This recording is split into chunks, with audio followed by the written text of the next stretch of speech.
नमस्कार दोस्तों। आज हम इंडियन इकोनॉमी की अपनी सीरीज़ के लेक्चर नंबर 4 पे पहुंच चुके हैं। पिछले लेक्चर में हमने अर्थव्यवस्था के अलग-अलग प्रकार के बारे में जो भी बचे हुए थे उसके बारे में बात की थी, जिसमें हमने अलग-अलग प्रकार जैसे विकासशील अर्थव्यवस्था क्या होती है, इसके अलावा विकसित अर्थव्यवस्था क्या होती है, इसके अलावा हमने बंद अर्थव्यवस्था और खुली अर्थव्यवस्था इन दोनों के बीच का फ़र्क समझा था। फिर हमने नियोजित और गैर नियोजित अर्थव्यवस्था को भी समझा था। तो अर्थव्यवस्था के इन सारे प्रकारों को समझने के बाद आज के सेशन में हम 3 चीज़ें करने वाले हैं और हमारा जो इंडियन इकोनॉमी के इंट्रोडक्शन का चैप्टर है वो ख़त्म हो जाएगा। सबसे पहले तो अर्थव्यवस्था के कुछ अन्य प्रकार जो आजकल ज़्यादा चर्चा में रहते हैं, जैसे ऑरेंज इकोनॉमी का नाम आपने सुना होगा, जिसको हमारे फाइनेंस मिनिस्टर ने 2026 के बजट में मेंशन किया था। आपने ब्लू इकोनॉमी का नाम सुना होगा, ग्रीन इकोनॉमी का नाम सुना होगा। तो ये सारे जो टर्म्स हैं जो आजकल न्यूज़ में बहुत ज़्यादा रहते हैं, इन सारे टर्म्स को हम आसान शब्दों में समझने की कोशिश करेंगे। इसके बाद आज के सेशन में हम अर्थव्यवस्था के क्षेत्रक के बारे में बात करेंगे, जो इकोनॉमी के सेक्टर्स होते हैं, प्राइमरी सेक्टर, सेकेंडरी सेक्टर, इन सब सारे सेक्टर्स का नाम आपने सुना होगा, हम उसको समझेंगे। और अंत में हम भारतीय अर्थव्यवस्था की क्या-क्या विशेषताएँ हैं, भारतीय अर्थव्यवस्था के संदर्भ में इस सारी विशेषताओं को समझेंगे। और इसमें हम स्पेशली गिग इकोनॉमी के बारे में बात करेंगे कि भारतीय अर्थव्यवस्था की एक नई प्रवृत्ति के रूप में हमें गिग इकोनॉमी देखने को मिल रही है। अब इस गिग इकोनॉमी के बढ़ने के क्या कारण हैं, इसको भी हम समझेंगे। गिग इकोनॉमी का क्या फ़ायदा है, इसका क्या नुकसान है, इन सारी चीज़ों को समझेंगे। तो आई एम योर दोस्त Rahul Sharma and I welcome you all to Rahul Sharma education. दोस्तों, सबसे पहले हम आजकल की जो अर्थव्यवस्था के कुछ टर्म्स हैं जो चर्चा में रहते हैं, हम उसके बारे में बात करेंगे। सबसे पहला है ब्लू इकोनॉमी। अब जैसा कि नाम से ही आपको लग रहा होगा कि ब्लू ओशन होता है, ठीक है? तो समुद्र से रिलेटेड अगर कोई भी इकोनॉमिक एक्टिविटी होती है, तो हम उसको ब्लू इकोनॉमी में रखते हैं। एग्ज़ाम्पल से समझाता हूँ। समुद्र से हमको मत्स्यन करने को मिलता है, हम मछलियाँ मारते हैं। इसके अलावा समुद्र व्यापार के भी काम में आता है। समुद्र से हमको और भी कई सारे संसाधन मिलते हैं, जैसे कि पेट्रोलियम रिज़र्व हो गया, है ना? तो ये सारी की सारी जो आर्थिक गतिविधियाँ जो कि इन सबको समाहित किए हुए हैं, वो सब के सब ब्लू इकोनॉमी का हिस्सा है। तो ब्लू इकोनॉमी को आप सीधा-सीधा समुद्र से जोड़ सकते हैं। अगला है ग्रीन इकोनॉमी। ग्रीन से ज़ाहिर-सी बात है, आप समझ गए होंगे कि हम पर्यावरण के संदर्भ में बात कर रहे हैं। तो ऐसी इकोनॉमी जो पर्यावरण संरक्षण पर जोर देती है, ऐसी इकोनॉमी जो नवीकरणीय ऊर्जा पर जोर देती है, जिसके माध्यम से पर्यावरण को ज़्यादा नुकसान नहीं होता है, ऐसी इकोनॉमी जो सतत विकास पर आधारित होती है, हम उसको ग्रीन इकोनॉमी कहते हैं। तो ग्रीन इकोनॉमी सीधा-सीधा पर्यावरण के दृष्टिकोण से अच्छी इकोनॉमी को ग्रीन इकोनॉमी कहते हैं। अगला है सर्कुलर इकोनॉमी। ये जो टर्म है, ये आजकल सबसे ज़्यादा चर्चा में रहा है। क्यों? मैं आपको समझाता हूँ। अभी वर्तमान में आप देखें तो जनसंख्या जो है वो बहुत तेज़ी से बढ़ रही है और इसके वनस्पत जो संसाधन है वो क्या है, सीमित है। अब इस सीमित संसाधन में हम इस बढ़ती हुई जनसंख्या की ज़रूरतों को पूरा करने के लिए बहुत मशक्कत कर रहे हैं, कई सारी चुनौतियों का हमको सामना करना पड़ रहा है। और इस चुनौती का सामना करने में हमारी मदद कर सकता है सर्कुलर इकोनॉमी, क्योंकि सर्कुलर इकोनॉमी जो है ये ज़ीरो वेस्ट पर आधारित होता है। यानी कि सर्कुलर इकोनॉमी किसी भी उत्पाद के अधिकतम दोहन को प्रोत्साहित करने का काम करता है। मैं आपको एग्जांपल से समझाता हूँ। आपने एक मोबाइल फ़ोन खरीदा, ठीक है? अब इस मोबाइल फ़ोन में कुछ परेशानी आ गई, तो अगर आप इसको फेंक देंगे, तो ये एक क्या बन जाएगा, वेस्ट बन जाएगा। तो इसके बाद इसका कोई भी इस्तेमाल नहीं रह जाएगा। लेकिन अगर इस मोबाइल फ़ोन के ख़राब होने के बाद मान लीजिए आपने इसको रिपेयर करवा दिया। रिपेयर करवाने के बाद आपने इसको दोबारा से रीयूज़ कर लिया, ठीक है? और फिर जब मोबाइल फ़ोन बहुत टाइम तक यूज़ करने के बाद अब और नहीं चल सकता, उसका लाइफ़ साइकिल ख़त्म हो गया है। तो उसके बाद आपने क्या किया, उसके जो अलग-अलग पार्ट्स हैं, उन पार्ट्स का इस्तेमाल दूसरे उत्पादों में कर लिया। तो इस तरीके से हमने मोबाइल का क्या किया, अधिकतम इस्तेमाल किया और इससे जो फ़ायदा हमको मिला वो देखने को ये कि हमको जो वेस्ट है वो कम से कम मिला। तो इस तरीके से जो सर्कुलर इकोनॉमी है वो ज़ीरो वेस्ट पर आधारित होती है, हम इसको हिंदी में चक्रीय अर्थव्यवस्था कहते हैं। इसके 4 स्तंभ होते हैं। पहला रिड्यूस, इसमें हम वेस्ट को रिड्यूस करने के बारे में बात करते हैं। फिर उसमें रीयूज़ करते हैं, बार-बार उसका इस्तेमाल करते हैं, उसको रिपेयर करवा के और फिर लास्ट में हम उसको रिसाइकिल कर देते हैं। यानी कि किसी भी उत्पाद का जो बचा-कुचा पार्ट होता है, उस पार्ट को हम किसी दूसरे उत्पाद के कंपोनेंट के तौर पे इस्तेमाल कर लेते हैं, ठीक है? फिर अगला हमारा टर्म है ऑरेंज इकोनॉमी। ऑरेंज इकोनॉमी जो है वो क्रिएटिविटी पर आधारित होता है। चाहे आप देखें तो म्यूज़िक हो, डांस हो या फिर स्टोरी टेलिंग हो। आप देख सकते हैं फ़िल्म, फ़िल्म आपका ऑरेंज इकोनॉमी में ही आएगा। तो ऑरेंज इकोनॉमी को आप क्रिएटिविटी से याद रख सकते हैं। अगला है व्हाइट इकोनॉमी। व्हाइट इकोनॉमी आपका हेल्थ से रिलेटेड होता है, तो ऐसी सारी आर्थिक गतिविधियाँ जो स्वास्थ्य से संबंधित हों, वो सारी की सारी आपकी व्हाइट इकोनॉमी में आएगी।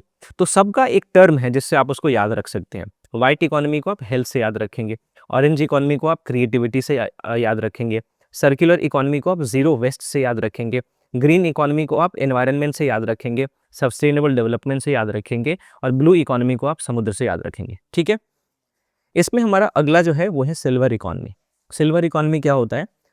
हमारे देश में सीनियर सिटीजन्स का जो संख्या है अब लगातार बढ़ रही है। युवा हैं हमारे देश में, लेकिन सीनियर सिटीजन्स भी बहुत सारे हैं। तो सीनियर सिटीजन्स की ज़रूरतों पर जो आधारित अर्थव्यवस्था होती है, हम उसको सिल्वर इकोनॉमी कहते हैं। जैसे मान लीजिए सीनियर सिटीजन्स को कोई भी चीज़ प्रोवाइड करनी है, तो उसके लिए हम अगर कोई इकोनॉमिक एक्टिविटी कर रहे हैं, तो वो हमारे सिल्वर इकोनॉमी का पार्ट होगा। फिर आता है गिग इकोनॉमी। गिग इकोनॉमी को अभी मैं यहाँ पे छोड़ता हूँ, अभी जब हम आगे डिस्कस करेंगे तो वहाँ पे इसके बारे में बहुत डिटेल में मैं आपको समझाऊंगा। फिर अगला है पर्पल इकोनॉमी। पर्पल इकोनॉमी आपका कल्चर से रिलेटेड है। तो ऐसी सारी आर्थिक गतिविधियाँ जिसमें कल्चर का कोई ना कोई हिस्सा शामिल हो, ऐसी सारी आर्थिक गतिविधियाँ जिसमें संस्कृति शामिल हो, हमारी विरासत शामिल हो, सांस्कृतिक उद्योग शामिल हो, ये सारे के सारे हमारे पर्पल इकोनॉमी के हिस्सा होंगे। तो पर्पल इकोनॉमी को आप कल्चर से याद रख सकते हैं। अगला है हमारा ब्राउन इकोनॉमी। ब्राउन इकोनॉमी जो है वो ऐसी इकोनॉमी को बताता है जो प्रदूषण पैदा करने वाले उद्योगों पर आधारित होता है। जैसे आप याद कीजिए, जब पहली बार औद्योगिकरण हुआ था, तो उस औद्योगिकरण के समय प्रदूषण पैदा करने वाले जो उद्योग थे उनकी संख्या बहुत ज़्यादा थी। तो उस समय की जो इकोनॉमी थी उसको हम ब्राउन इकोनॉमी की कैटेगरी में रख सकते हैं। वर्तमान में भी बहुत सारे ऐसे उद्योग हैं जिनसे बहुत ज़्यादा प्रदूषण होता है। ठीक है, तो सारे प्रदूषण पैदा करने वाले उद्योगों पर जो आधारित अर्थव्यवस्था है, हम उसको ब्राउन इकोनॉमी कहते हैं। फिर अगला है डोनट इकोनॉमी। डोनट इकोनॉमी ऐसी इकोनॉमी होती है जो पीपल यानी कि लोगों को भी ध्यान में रखता है और हमारे प्लानेट को भी ध्यान में रखता है। मतलब संसाधनों का इस्तेमाल तो करता है, लेकिन साथ ही साथ प्लानेट को बचाए रखने के भी प्रयास करता है। तो ऐसी इकोनॉमी जो पीपल और प्लानेट को साथ लेकर चलने पर आधारित हो, उसको हम डोनट इकोनॉमी कहते हैं।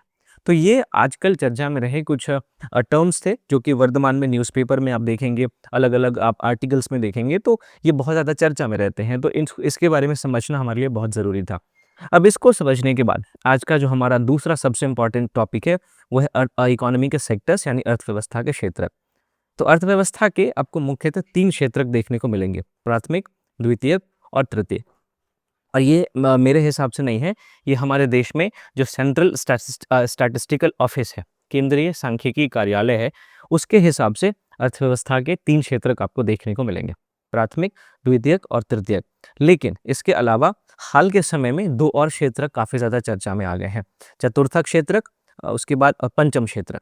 क्या होते हैं, इसको एक-एक करके समझते हैं।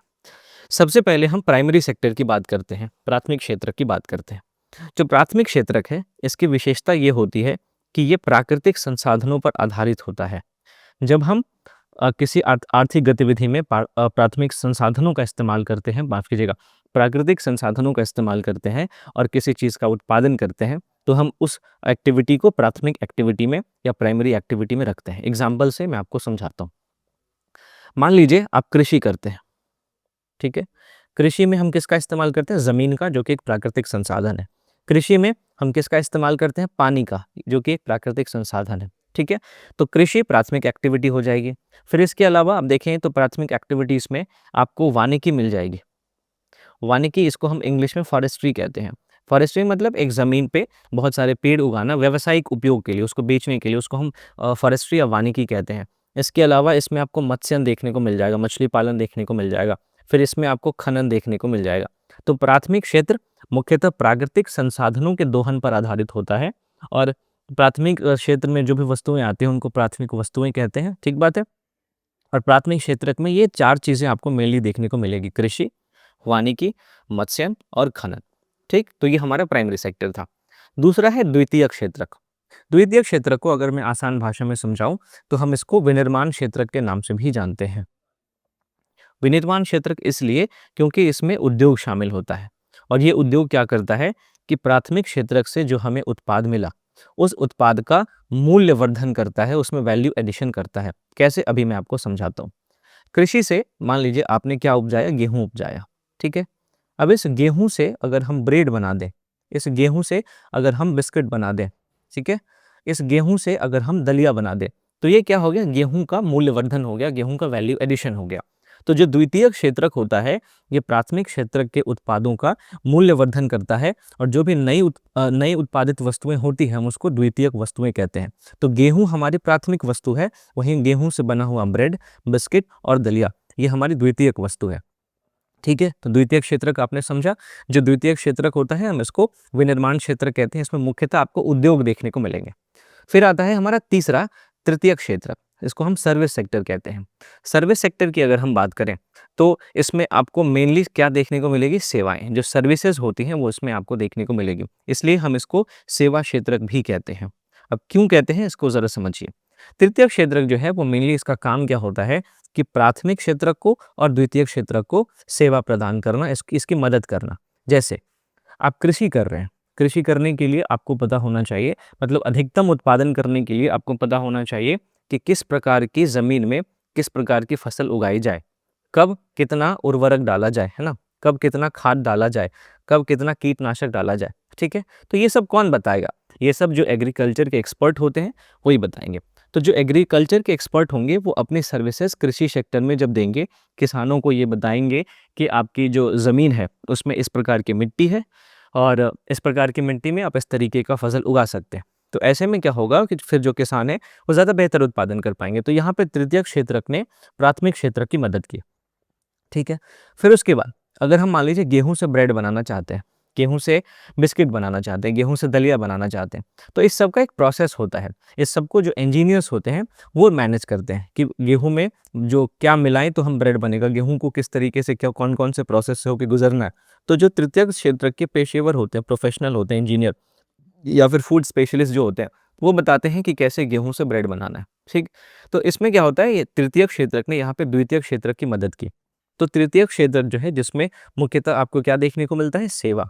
तो ये सेवा उपलब्ध करवाता है द्वितीयक क्षेत्रक को भी और प्राथमिक क्षेत्रक को भी। तो मेनली इन दोनों के सहयोगी क्षेत्र के रूप में तृतीयक क्षेत्रक है। अगर हम वर्तमान में बात करें तो हमारी अर्थव्यवस्था में सबसे ज़्यादा योगदान तृतीयक क्षेत्रक का ही है। जब हम भारतीय अर्थव्यवस्था की बात करेंगे तो उसमें मैं आपको बताऊंगा कि भारतीय अर्थव्यवस्था की एक खास विशेषता ये रही है कि वो प्राथमिक क्षेत्रक आधारित से सीधा तृतीयक क्षेत्रक आधारित अर्थव्यवस्था में बदल गया है। द्वितीयक क्षेत्रक हमारे यहाँ पे उतना ज़्यादा विकसित नहीं हो पाया है और ये भी एक बड़ी वजह है कि हमारे देश में उतने ज़्यादा रोजगार जो है वो उतना रोजगार सृजन नहीं हो पाए, क्योंकि सबसे ज़्यादा रोजगार प्रदान करने वाला जो क्षेत्रक है वो द्वितीयक क्षेत्रक है। तृतीय क्षेत्रक में रोजगार करने के लिए आपको एक स्तर का कौशल होना चाहिए, आपके पास स्किल होना चाहिए, तभी जाके आप प्रोफेशनल की कैटेगरी में आ सकते हैं। तो ये हमने अर्थव्यवस्था के तीनों क्षेत्र के बारे में बात की। अगर हम तृतीय क्षेत्र के सेवाओं की बात करें तो इसमें आप किसको रख सकते हैं, इसमें आप बैंकिंग को रख सकते हैं। बैंक हमको सेवा उपलब्ध करवाती है ताकि हम पैसे एक जगह से दूसरी जगह भेज सकते हैं। इसके अलावा आप इसमें देखें तो बीमा इसमें आ सकता है। बीमा के बाद फिर इसमें आप देखें तो आपका जो परिवहन है, इसके अलावा परिवहन के बाद फिर संचार आ सकता है।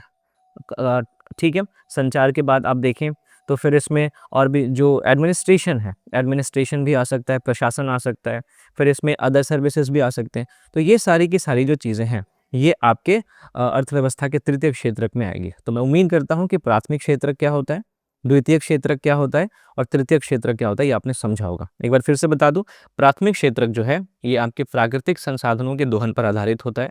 फिर प्राथमिक क्षेत्र के उत्पादों को आधार बनाकर द्वितीय क्षेत्रक में काम होता है। प्राथमिक क्षेत्रक के उत्पादों का मूल्यवर्धन द्वितीय क्षेत्रक में होता है। और फिर तृतीय क्षेत्रक मुख्यतः सेवा उपलब्ध करवाता है, जिसमें बैंकिंग, बीमा, परिवहन, संचार, एडमिनिस्ट्रेशन ये सारी चीज़ें आ जाएंगी। और तृतीय क्षेत्रक द्वितीयक और प्राथमिक क्षेत्रक को मदद प्रदान करता है, सेवा प्रदान करता है। तो ये जो 3 कोर टॉपिक्स थे ये हमने समझ लिया। लेकिन आजकल 2 और टर्म जो है वो बहुत ज़्यादा चर्चा में है। एक तो चतुर्थक क्षेत्र क्वाटरनरी और दूसरा है पंचम क्षेत्र जो कि नीति निर्माण से जुड़ा हुआ है। ठीक है, चतुर्थक क्षेत्र जो है इसमें क्रिएटिविटी को मुख्यतः आप देखें तो उस पे फोकस किया जाता है। ठीक, और पंचम क्षेत्र जो है वो नीति निर्माण से जुड़ा हुआ है। तो अगर कोई भी इंसान नीति निर्माण के माध्यम से अपना योगदान दे रहा है तो वो पंचम क्षेत्र में आएगा। आजकल आप देखते होंगे कि बहुत सारे जो प्रोफेशनल्स होते हैं, बहुत सारे मैनेजर होते हैं, उनको हायर किया जाता है ताकि किसी भी कंपनी का परफॉर्मेंस सुधर सके। तो यहाँ पे वो क्या करते हैं, केवल पॉलिसी मेकिंग करते हैं और उसके माध्यम से अर्थव्यवस्था में बेहतर तरीके से प्रगति को बढ़ावा देते हैं। तो वो सारे के सारे जो हैं वो पंचम क्षेत्र में आ जाएंगे। तो चतुर्थक क्षेत्र और पंचम क्षेत्र ये दोनों सबसे नए क्षेत्र हैं। तो उम्मीद करता हूँ कि अर्थव्यवस्था के जो अलग अलग क्षेत्रक हैं उसको आपने समझा होगा। ठीक है, आगे बढ़ते हैं। अब हम बात करेंगे भारतीय अर्थव्यवस्था की विशेषताओं के बारे में। ठीक है, भारतीय अर्थव्यवस्था की क्या क्या विशेषताएं हैं, सर अगर हम इन पे गौर करें तो ये हमारे लिए बहुत इंपॉर्टेंट हो जाता है, क्योंकि आफ्टर ऑल हमको डिस्कस करना है भारतीय अर्थव्यवस्था के ही बारे में कि भारतीय अर्थव्यवस्था में चीज़ें कैसे चल रही हैं। तो अगर हम भारतीय अर्थव्यवस्था की विशेषता की बात करें, तो इसमें सबसे पहले 3-4 विशेषता आपको ध्यान में रखनी है। क्या? कि जो भारतीय अर्थव्यवस्था है, ध्यान से सुनिएगा, ये सबसे पहले तो कृषि प्रधान अर्थव्यवस्था है।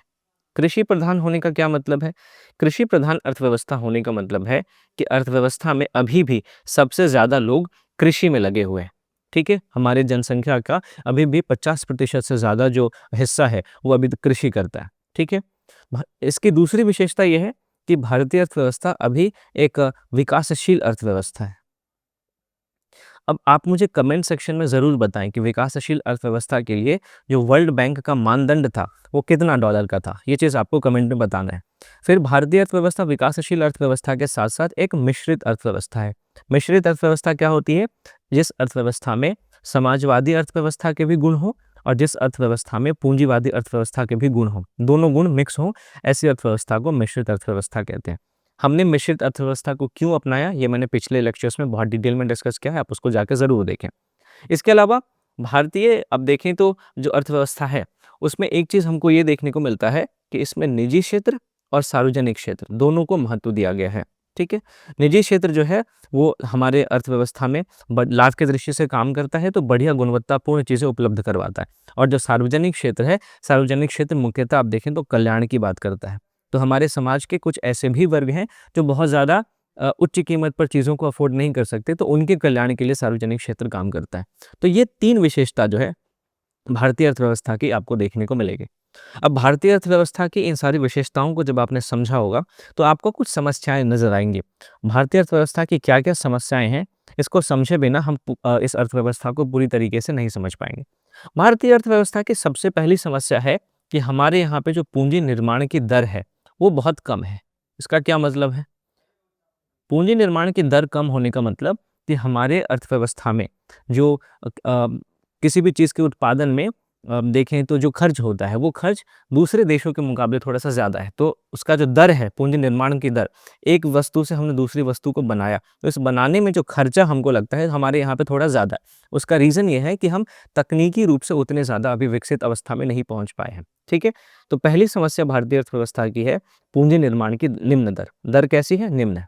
इसके अलावा एक और हमारे अर्थव्यवस्था में समस्या ये है कि हमारे यहाँ पे जनसंख्या वृद्धि बहुत ज़्यादा हो रही है। हम दुनिया के सबसे ज़्यादा जनसंख्या वाले देश बन गए हैं और हमारे पास जो संसाधन है, वो संसाधन सीमित हैं। तो ऐसे में इस सीमित संसाधन में ही कैसे हम इतनी बड़ी जनसंख्या की आकांक्षाओं को पूरा करेंगे, ये हमारे लिए एक बहुत चिंता का विषय हो जाता है। फिर तीसरी समस्या आपको ये देखने को मिलेगी कि हमारे यहाँ पे जो पर कैपिटा इनकम है, ये कम है। इसलिए तो हम, आपको याद होगा कि लोअर मिडल इनकम वाले देशों में आते हैं और हम विकासशील अर्थव्यवस्था की श्रेणी में आते हैं, ठीक? फिर उसके बाद हमारे यहाँ पे तकनीकी पिछड़ापन है। हमारे यहाँ पे जो तकनीकी है, जो टेक्नोलॉजी है, वो उतना ज़्यादा अभी तक डेवलप नहीं हो पाया है, जिसकी वजह से हमारे यहाँ पे पूंजी निर्माण की जो दर है, वो भी कम है। फिर इसके बाद हमें अपने यहाँ पे एक बेरोज़गारी और गरीबी की समस्या भी देखने को मिलेगी। हमारे यहाँ पे आप देखें तो बेरोज़गारी में कई सारे राज्य ऐसे हैं, जहाँ पे बहुत ज़्यादा बेरोज़गारी दर है। फिर गरीबी अभी भी हम अपने देश में पूरी तरीके से मिटा नहीं पाए हैं। तभी तो सरकार के बहुत सारे सामाजिक कल्याण के कार्यक्रम अभी भी चलाए जा रहे हैं, आज़ादी के 75 वर्षों के बाद भी। तो ये एक समस्या आपको और देखने को मिलेगी। फिर इसके बाद और अगर समस्या की बात करूँ, तो हमारे यहाँ पे औद्योगिक पिछड़ापन है। अभी मैं अब आपको बताऊँगा कि कैसे हमारे देश में जो अर्थव्यवस्था है, वो अर्थव्यवस्था प्राथमिक क्षेत्रक से सीधा तृतीयक क्षेत्रक में प्रवेश कर गई। द्वितीयक क्षेत्रक हमारे यहाँ पे उतना ज़्यादा विकसित नहीं हो पाया।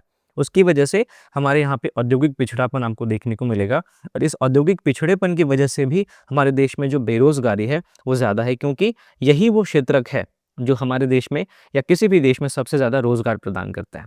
तो ये एक समस्या है। इसके अलावा हमारे पास संसाधनों के आवंटन की भी समस्या है। हमारे पास जनसंख्या ज़्यादा है, तो उस ज़्यादा जनसंख्या में किस तरीके से उस सीमित संसाधनों का आवंटन हो, ये भी हमारे लिए एक समस्या है।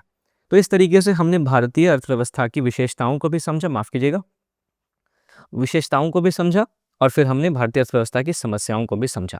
अब ज़रा हम अर्थव्यवस्था का महत्व अगर हम देखें, तो भारतीय अर्थव्यवस्था इन सारी समस्याओं के बाद भी अपने देश के नागरिकों की सामाजिक आर्थिक स्थिति के में सुधार करने के लिए बहुत अच्छे तरीके से काम कर रही है। हमारे यहाँ पे जो उपलब्ध संसाधन है, उसका अधिकतम जो दोहन करके सरकार चाह रही है, अलग-अलग योजनाओं के माध्यम से कि हमारे देश में जो अलग-अलग लोग हैं, उनका उनका कल्याण हो। जो हमारे देश में पिछड़े से पिछड़ा लोग है उसको वो भी आप देखें तो थोड़ा-सा उसका जीवन स्तर अच्छा हो सके, ठीक है? अब यहाँ पे एक और इकोनॉमी के बारे में मैं आपसे बात करने वाला हूँ, उसको हम कहते हैं गिग इकोनॉमी। क्या होता है गिग इकोनॉमी? ज़रा इसके बारे में बात करते हैं क्योंकि गिग इकोनॉमी भारत के वर्तमान अर्थव्यवस्था की एक विशेषता बनकर अभी सामने आई है। तो गिग इकोनॉमी के क्या लाभ हैं, क्या नुकसान हैं, ये आखिरकार होता क्या है? इन सब के बारे में बात करते हैं। अगर हम गिग इकोनॉमी को सबसे सामान्य शब्दों में आपको समझाने की कोशिश करूँ, तो गिग इकोनॉमी जो है वो टास्क बेस्ड काम देता है, ठीक है? इसका क्या मतलब हुआ? मान लीजिए कि ए नाम का एक व्यक्ति है, इसका कुछ काम है। इसने क्या किया? बी नाम के व्यक्ति को अपने यहाँ पे काम दिया। अब बी नाम का जो व्यक्ति है, वो केवल एक टास्क के लिए ए नाम के व्यक्ति के यहाँ पे काम करेगा और जैसे ही ये टास्क कंप्लीट होगा, बी का ए से कोई भी लेना-देना नहीं रहेगा। इससे क्या होता है? जो कर्मचारी हैं, जो काम करने वाले लोग हैं, जो अलग-अलग प्रकार के प्रोफ़ेशनल हमारे देश में हैं, उनको एक फ्लेक्सिबिलिटी मिल जाती है। क्योंकि अगर अक्सर आप देखें तो हमारे यहाँ पे रोज़गार का पैटर्न क्या है? कि एक एम्प्लॉयर होता है, दूसरा एम्प्लॉयी होता है और इनके बीच में कुछ वर्षों के लिए परमानेंट सेटलमेंट होता है, ये इसके यहाँ पे काम करते हैं। लेकिन गिग इकोनॉमी में क्या होता है जो एम्प्लॉयर है उसके पास भी यानी कि जो रोज़गार दे रहा है उसके पास भी और जो रोज़गार कर रहा है, जो रोज़गार ले रहा है उसके पास भी, दोनों के पास लचीलापन होता है। दोनों अपने-अपने कामों को पूरा करके फिर अपने-अपने रास्ते चले जाते हैं। तो इसमें जो काम है वो टास्क बेस्ड होता है। तो इस वजह से गिग इकोनॉमी वर्तमान में अब देखें तो बहुत ज़्यादा फल फूल रही है और इसकी एक बड़ी वजह ये भी है कि हमारे देश में बहुत सारे ऐसे प्रोफेशनल्स हैं जो कि बेरोज़गार हैं। तो अपनी इस बेरोज़गारी को मिटाने के लिए वो टास्क बेस्ड काम कर रहे हैं, किसी भी तरीके से अपना जीवन यापन को कर रहे हैं। तो वर्तमान समय में हम देखें तो हमारे देश में डिजिटलाइज़ेशन बहुत ज़्यादा बढ़ा है। तो इस डिजिटलाइज़ेशन के बढ़ने की वजह से रोज़गार और कार्य इन दोनों का जो स्वरूप है हमारे देश में बहुत बदल रहा है। रोज़गार भी बदल रहा है, रोज़गार और जो काम है, काम का तरीका भी बदल रहा है। तो गिग इकोनॉमी एक ऐसी अर्थव्यवस्था है, इसमें आप देखें तो फ्रीलांसिंग का आपने नाम सुना होगा। फ्रीलांसिंग क्या होता है? बिना किसी कॉन्ट्रैक्ट के टास्क पे काम करना और उस टास्क को कंप्लीट करने के बाद आपका और मेरा कोई लेना-देना नहीं है, इस तरीके से इसमें काम होता है। तो ये एक ऐसा मॉडल है जिसमें आप अस्थायी कर्मचारियों को अपने यहाँ पे नियुक्त नहीं करते हैं। एक अस्थायी कर्मचारी आपके यहाँ पे आता है, अपना काम करता है और आप उसको पे किस आधार पर करते हैं कि उसने कितना काम किया है और उसके काम की गुणवत्ता क्या है। तो उसके आधार पर आप उसको पे करते हैं। कोई भी इसमें बाध्यता वाली चीज़ नहीं होती है। तो इससे कंपनियों को क्या फ़ायदा होता है, मैं आपको बताता हूँ। सबसे पहले तो जो रोज़गार प्रदाता हैं, जो कंपनी है, उसको ये फ़ायदा होता है कि उसको बहुत सारे जो अलग-अलग आप देखें तो इंसेंटिव या फिर पेंशन है, ये सब चीज़ें देने की ज़रूरत नहीं पड़ती, ठीक है? इसके अलावा कंपनी जो है उसके पास टाइम बच जाता है। कैसे? कि वो अब इन सारी चीज़ों को नहीं करना पड़ेगा तो उसका जो ऑपरेशनल लागत है वो ऑपरेशनल लागत कम हो जाता है। फिर इसके बाद कंपनियाँ जो हैं वो ज़्यादा से ज़्यादा नौकरी उपलब्ध करवा पाएगी। अब ज़ाहिर-सी बात है कि उनके ऊपर अगर बोझ कम है, उनका अगर ऑपरेशनल लागत कम है, तो वो क्या करेंगी? ज़्यादा से ज़्यादा फ्रीलांसर्स को हायर करेंगी, ज़्यादा से ज़्यादा नौकरियाँ देंगी और फिर इससे अर्थव्यवस्था बेहतर तरीके से आगे बढ़ेगा। अब इससे कंपनी को तो लाभ है गिग इकॉनमी में, जो कर्मचारी हैं उनको भी लाभ है, जो हमारे यहाँ पे प्रोफ़ेशनल हैं उनको भी लाभ है। उनको क्या लाभ है? कि एक तो जो प्रोफ़ेशनल हैं उनको अपनी पसंद का काम करने का मौका मिल जाता है, ठीक है? फिर अपनी पसंद का काम करने के बाद वो स्वतंत्र हो जाते हैं। उनकी अपने एम्प्लॉयर के प्रति कोई भी बाध्यता नहीं रहती और वो पूरा हो जाते हैं और जैसे ही एक टास्क पूरा हुआ, वो दूसरा कोई भी टास्क ढूँढ सकते हैं और इस तरीके से वो बेहतर तरीके से अर्निंग भी कर सकते हैं। फिर इसके बाद आप देखें तो गिग इकॉनमी जो है, वो महिलाओं के लिए अच्छी है क्योंकि भारत एक ऐसा देश है, भारत में आप देखें तो महिलाओं के लिए ये एक नया अवसर बन के आया है। भारत एक ऐसा देश है जहाँ पे महिलाओं को कार्य करने में बहुत सारी सामाजिक बाध्यताओं का सामना करना पड़ता है। बहुत सारी सामाजिक बंदिशें हैं उनके ऊपर, बहुत सारी सामाजिक ज़िम्मेदारियाँ हैं। तो ऐसे में वो क्या होता है कि इनको एक अच्छा अवसर मिल जाता है गिग इकॉनमी के थ्रू कि वो अपनी पारिवारिक ज़िम्मेदारियों को भी पूरा कर सकें और इसके साथ-साथ आप देखें तो स्वतंत्र रूप से काम भी कर सकें। तो गिग इकॉनमी के कई सारे लाभ हैं। अब भारत में हाल में गिग इकॉनमी के बढ़ने के क्या कारण हैं, ज़रा हम इसके बारे में बात करते हैं। इसके बढ़ने के कारण। भारत में अब देखें तो डिजिटलाइज़ेशन बहुत ज़्यादा हो रहा है। तो इसका ये एक सबसे बड़ी वजह है कि हमारे यहाँ पे गिग इकॉनमी का विकास हुआ है। डिजिटल संचार में बहुत तेज़ी आ रही है। जो विकास है उसमें डिजिटलाइज़ेशन की प्रमुख भूमिका हो गई है। तो इसने क्या किया है, जो हमारे यहाँ पे नौकरी है, जो काम है, उस काम को क्या किया, बहुत ज़्यादा फ्लेक्सिबल बना दिया। तो इस फ्लेक्सिबल बनाने की वजह से हमारे देश में गिग इकॉनमी विकसित हुआ है। गिग इकॉनमी को अपनाने से एक तो कंपनी की जो ऑपरेशनल लागत होती है, जो उनका कुल मतलब टोटल काम करने का जो खर्चा होता है, वो खर्चा काफ़ी ज़्यादा कम हो गया है। तो इस वजह से भी हमारे देश में अब जो गिग वर्कर्स हैं, उनकी संख्या में लगातार बढ़ोतरी हुई है। ठीक है? फिर गिग इकॉनमी के तहत जो श्रमिक हैं और जो पेशेवर हैं, जो कि गिग वर्कर्स कहे जाते हैं, ये श्रमिक और पेशेवर जो हैं, इनको बहुत ज़्यादा फ्लेक्सिबिलिटी होती है। ये बार-बार अपनी नौकरी को बदल सकते हैं और इसके अलावा अपनी पसंद का काम चुन सकते हैं। तो जो अभी आप देखेंगे कि कॉर्पोरेट लाइफ में बहुत लोग मेंटल स्ट्रेस में रहते हैं, घर पे आने के बाद भी उनको काम करना पड़ता है। तो इन सब चीज़ों से जो गिग वर्कर्स हैं, उनको अब देखें तो अब इन सब चीज़ों से उनको मुक्ति रहती है, वो ऐसा परेशान नहीं होते। तो इस वजह से भी हमारे यहाँ पे गिग इकॉनमी जो है, उसका विकास काफ़ी बढ़ा है। इसके अलावा आप देखें तो औपचारिक क्षेत्र में हमारे यहाँ पे नौकरियाँ कम हो रही है, जो हमारे देश में फॉर्मल सेक्टर है। फॉर्मल सेक्टर ऐसा सेक्टर होता है जिसमें सामाजिक सुरक्षा उपलब्ध होती है। जैसे अगर आपको किसी ने एम्प्लॉय किया है, ठीक है? तो वो आपको एक सीमा से ज़्यादा काम नहीं करवा सकता। सरकारी सुरक्षा आपको मिलेगी, कानूनी सुरक्षा आपको मिलेगी। लेकिन गिग इकॉनमी जो है वो इनफॉर्मल सेक्टर का अनौपचारिक क्षेत्र का पार्ट है। तो अनौपचारिक क्षेत्र में आपको ये जो सरकारी सुरक्षा या कानूनी सुरक्षा मिलती है कई सारी चीज़ों को लेकर, वो आपको नहीं मिलेगी। तो फॉर्मल जो हमारा सेक्टर है, उसमें आप देखें तो नौकरियाँ जो हैं वो बहुत कम है। अब इस नौकरियों के कम होने की वजह से लोगों को अपना जीवन तो चलाना है, ज़ाहिर-सी बात है। तो वो क्या करते हैं, दूसरी जगह पे नौकरियाँ ढूँढते रहते हैं और इसी दूसरे जगह पे नौकरी ढूँढने की प्रवृत्ति ने हमारे देश में गिग इकॉनमी को बहुत ज़्यादा डेवलप कर दिया। तो ये कुछ कारण थे जो कि भारत में गिग इकॉनमी के बढ़ने के, जिसको हमने अभी समझा। अब गिग इकॉनमी से कई सारी चिंताएँ भी जुड़ती हैं। क्या-क्या वो चिंताएँ हैं, ज़रा एक नज़र हम डाल लेते हैं, क्योंकि मैंने आपको बताया कि जो गिग इकॉनमी है, सबसे पहली बात तो मैंने आपको बताई कि जो गिग इकॉनमी है वो इनफॉर्मल सेक्टर का हिस्सा है। इसकी वजह से होता क्या है कि वहाँ पे आपको कोई भी सोशल सिक्योरिटी नहीं मिलती। तो इसकी क्या-क्या चिंता है, एक बार फिर से नज़र डालते हैं। भारत में आप अगर इस समय देखें, तो भारत अभी डेमोग्राफिक डिविडेंड की स्थिति में है, जनांकीय लाभांश की स्थिति में है। और देश में एक बहुत बड़ी आबादी जो है वो कार्यकारी जनसंख्या की है। तो भारत के संदर्भ में अगर गिग इकॉनमी का ज़्यादा विकास जो है वो एक चिंता का विषय इसलिए भी है क्योंकि भारत में दक्ष आबादी की कमी है। जो हमारे देश में कुशल लोग हैं उनकी कमी है। इसकी वजह से जो गिग इकॉनमी है वो अपने में, अब देखिए, अब गिग इकॉनमी क्या चाहती है कि जो प्रोफेशनल है वो अपने काम में एक्सपर्ट हो, क्योंकि थोड़े टाइम में उनको अपना टास्क कंप्लीट करना होता है और फिर वो दूसरा टास्क भी ले सकते हैं। तो इसके लिए उनको बहुत ज़्यादा दक्ष होने की ज़रूरत है और भारत में दक्ष आबादी की कमी है। तो गिग इकॉनमी के संदर्भ में भारत, पहली चिंता तो ये है। इसके बाद अगर हम बात करें अगला, तो फिर आप देखें भारत जो है वो जनांकीय लाभांश का लाभ लेना चाहता है, ठीक? हमारे यहाँ पे एक बहुत बड़ी जनसंख्या ऐसी है जो कि युवा है, जो कि हमारी अर्थव्यवस्था में बहुत ज़्यादा योगदान दे सकती है। तो अगर हम उनकी जॉब्स के मुताबिक संबंधित क्षेत्र में प्रशिक्षण अच्छे से नहीं दें, तो फिर ये जो अब डेमोग्राफिक डिविडेंड हमारे पास है वो किसी काम का नहीं रह जाएगा। कहने का मतलब ये है कि गिग वर्कर्स जो है वो प्रोफेशनल्स को ढूँढता है, ठीक? अब इस प्रोफ़ेशनल को बनाने के लिए हमें अपनी व्यवस्था में बहुत सारे परिवर्तन करने पड़ेंगे, क्योंकि हमारे देश में जो कौशल का स्तर है वो कम है। तो हमारे देश में कुशल लोग बन सके, हमारे देश में स्किलफुल लोग बन सके, उनके लिए हमें एक प्रशिक्षण देने की ज़रूरत पड़ेगी, उनको ट्रेनिंग देने की ज़रूरत पड़ेगी, तभी जाके हम एक दक्ष आबादी की जो कमी है उसको पूरा कर सकते हैं। तो दूसरी चिंता तो हमारे देश में ये है। फिर उसके बाद इससे संबंधित एक और चिंता आपको ये देखने को मिलेगी कि हमारे देश में जो मौजूदा श्रम कानून है, वो श्रम कानून गिग इकॉनमी को अपने दायरे में नहीं लाता। तो श्रम कानूनों की सीमाएँ, क्योंकि श्रम कानूनों में ये गिग इकॉनमी शामिल नहीं है। तो इसका क्या मतलब हो गया? हमारे देश में जो श्रम कानून है, वो किसी भी व्यक्ति की रक्षा करते हैं। कि कैसे रक्षा करते हैं? आपसे कोई 8 घंटे से ज़्यादा काम नहीं ले सकता, ठीक? अब 8 घंटे से ज़्यादा काम नहीं ले सकता, तो ये श्रम कानून जो है, इस बात को निर्धारित करते हैं। लेकिन इन श्रम कानूनों के दायरे में गिग इकॉनमी नहीं आता है। तो गिग इकॉनमी में आप 20 घंटे भी काम करेंगे, तो भी आपको कोई रोकने वाला नहीं है।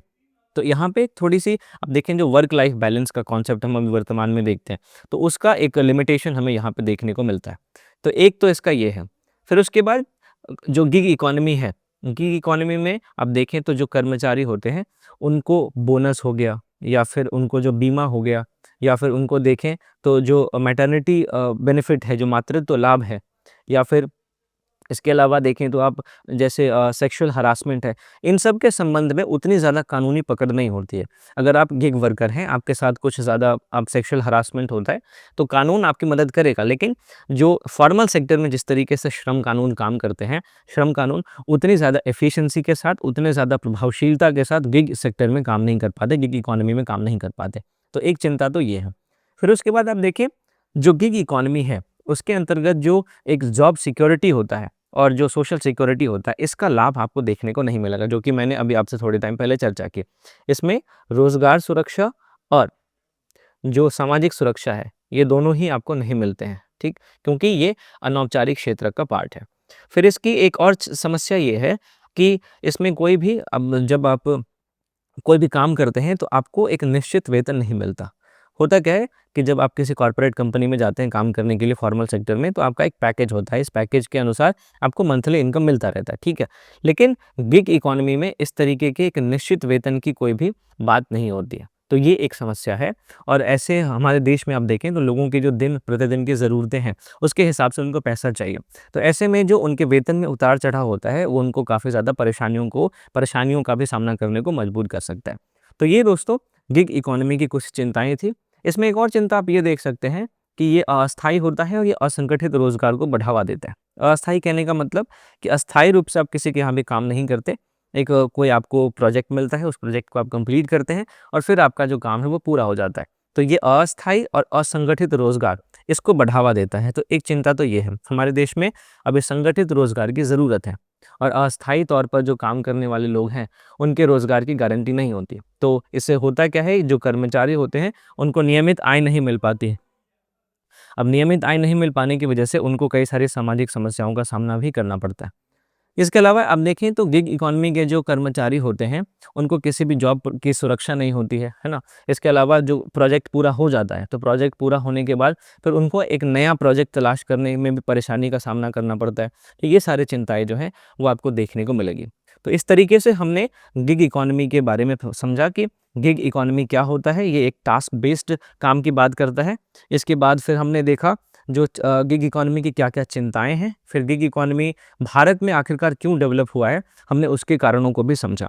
तो इस तरीके से ये जो हमारा आज का सेशन है वो कंप्लीट होता है और अर्थव्यवस्था का जो इंट्रोडक्शन का चैप्टर था, वो इंट्रोडक्शन का चैप्टर हमारा फिनिश होता है। मैं उम्मीद करता हूँ कि इस पूरे चैप्टर में आपने समझा होगा कि किस तरीके से हमारी अर्थव्यवस्था काम करती है, अलग-अलग प्रकार की अर्थव्यवस्थाएँ कौन-कौन सी हैं।